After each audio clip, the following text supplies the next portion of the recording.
Halo semuanya, selamat datang di channel saya and welcome. Untuk sesi kali ini saya akan mengajarkan bahasa Inggris di level yang paling sederhana. Saya pernah membuat video ini, video tentang bahasa Inggris sebelumnya, cuma memang dia tidak paling dasar atau mungkin lebih cenderung random. Nah, akhirnya saya memutuskan untuk membuat video di beberapa sesi nanti, mulai dari sekarang ke depannya, tentang konsep-konsep dasar bahasa Inggris hingga nanti di level-level dasar, sehingga lebih mudah untuk dipahami dan lebih mudah untuk dipraktekkan nantinya.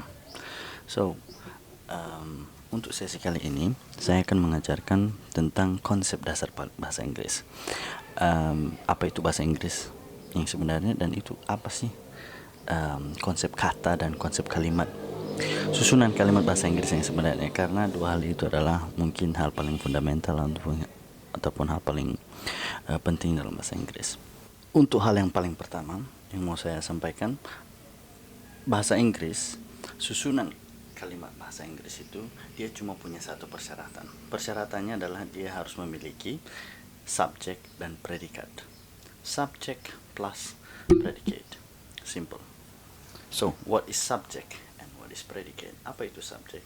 Nah, itu predikat. Mungkin video inilah yang akan menjelaskannya. I will tell you one thing.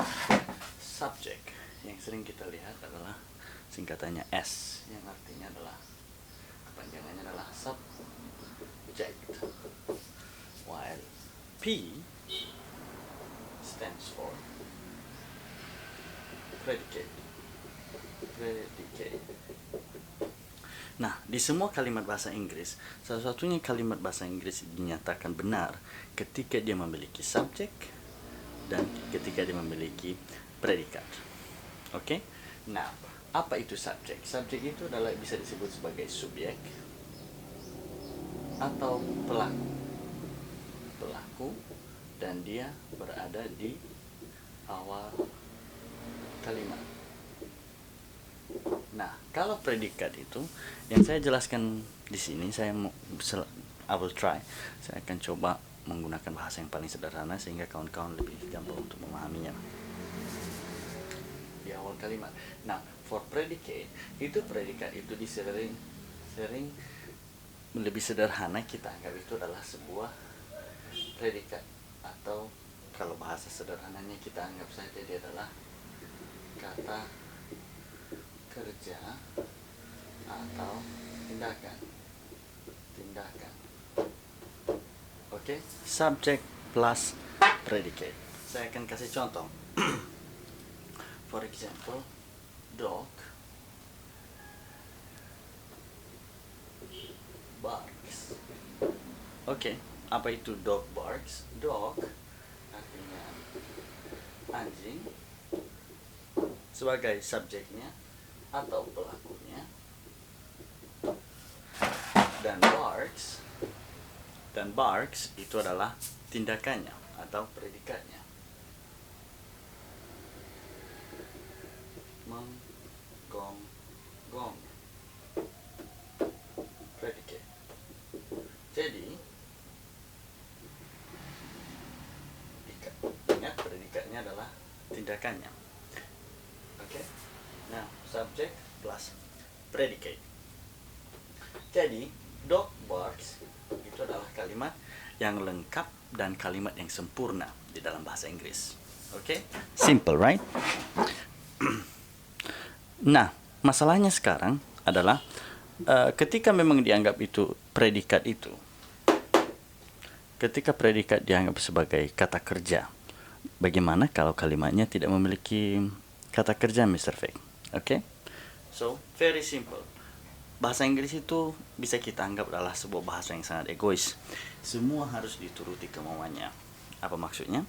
Yaitu bahasa Inggris itu harus memiliki predikat di dalam kalimat.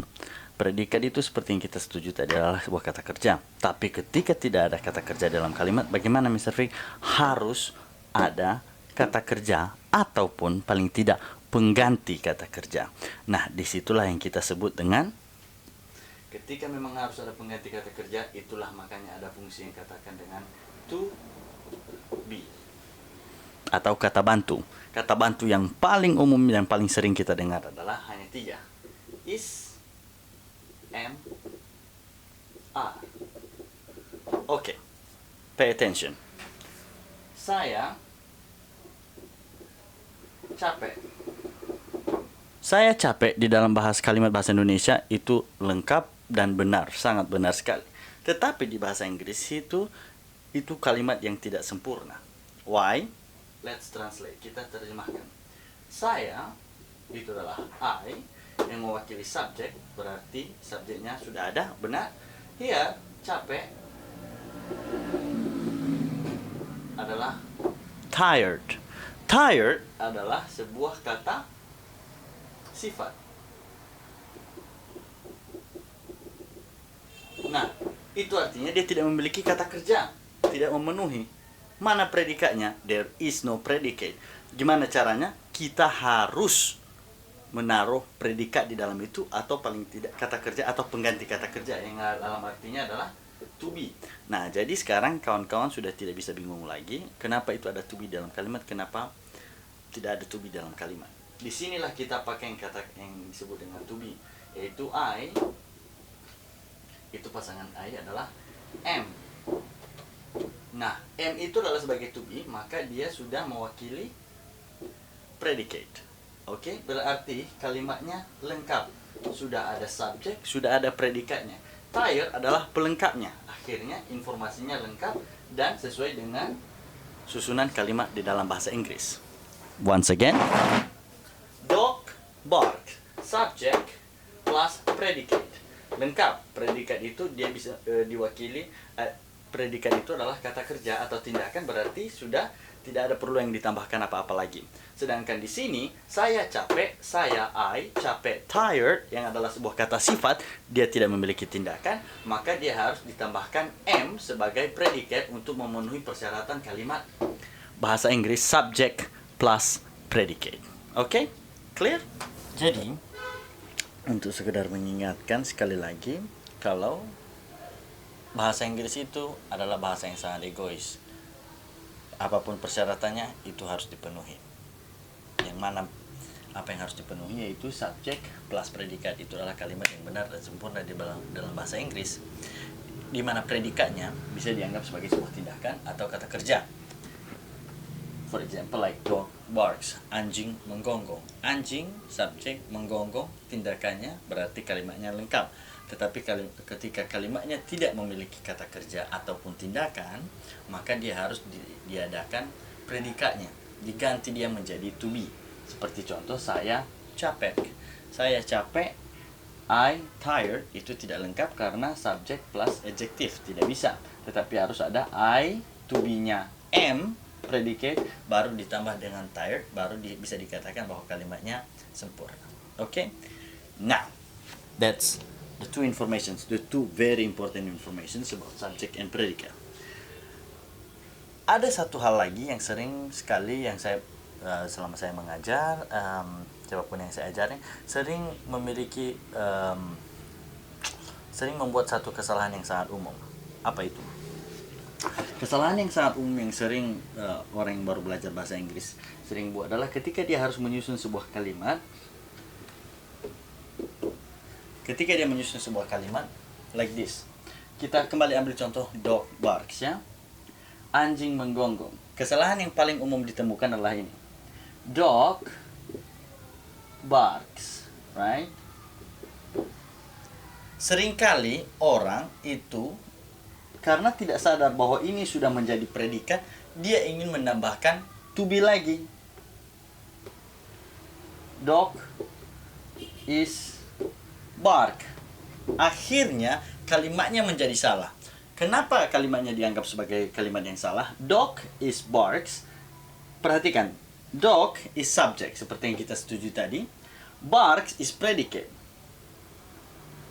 Sedangkan is juga adalah predikat seperti yang kita sampaikan tadi. Akhirnya ada subject plus predicate itu adalah kalimat yang salah. Apa yang saya katakan tadi, yang belum saya sampaikan di awal kalimat tadi adalah dia memiliki satu unit subjek, satu unit subjek dan satu unit predikat. Tidak boleh lebih dari satu unit predikat. Lihat, dog is barks adalah kalimat yang salah karena dia memiliki 2 unit predikat.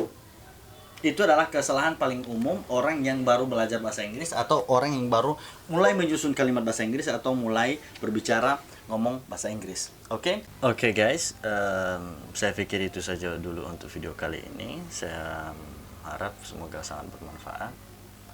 Semoga kawan-kawan sudah bisa memulai untuk belajar bahasa Inggris. Ingat bahwa bahasa Inggris itu bukanlah sebuah bahasa yang sangat sulit sekali ketika Anda sudah tahu konsep paling dasarnya.